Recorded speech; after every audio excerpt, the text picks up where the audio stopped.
Happy Father's Day po sa lahat ng mga good morning mga ka-alright. So, Happy Father's Day po sa lahat ng mga haligi ng tahanan dyan, sa ating mga daddies.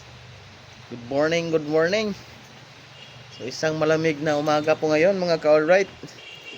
Duty pa rin tayo kahit anong gawin natin para sa pamilya natin. Si dyan naman talaga at tama ang gawin natin mga ka-alright.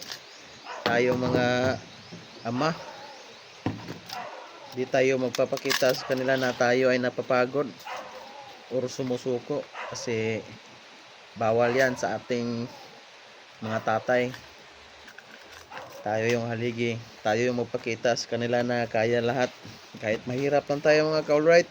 Laban, laban, maaraw, umulan, duty, ganyan tayo katibay para sa kanila.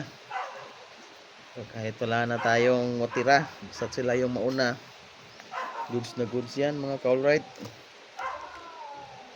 Saka kung may oras tayo sa kanila, kailangan yung sa mga rest din natin ibigay natin sa kanila. Pamasyal, kumain sa labas, mag-outing ba, basta anong gusto nyong gawin mga ka-alright, basta magkasama lang kayo. Bigyan natin sila ng oras parati, kasi kalimitan sa oras natin, kung sa akin lang, puro sa trabaho na. Kasi 12 hours akong nagjo-duty araw-araw. Biruin nyo mga ka-alright, sa umaga duty, sa gabi yun lang bakante namin. Pero minsan namamasyal kami gamit ng motor ko, motor namin.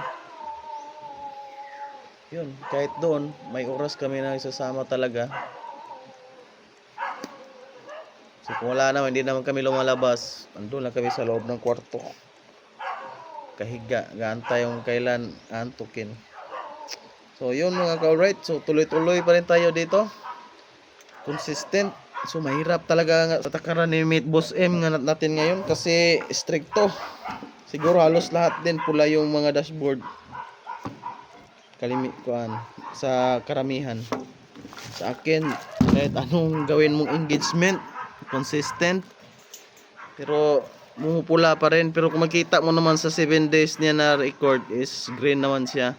Doon lang sa 28 talagang pula.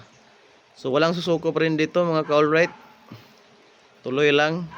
Happy Father's Day sa lahat. Ingat kung saan man kayo, kung saan kayo magse-celebrate sa Father's Day nyo. So I love you all. Alright.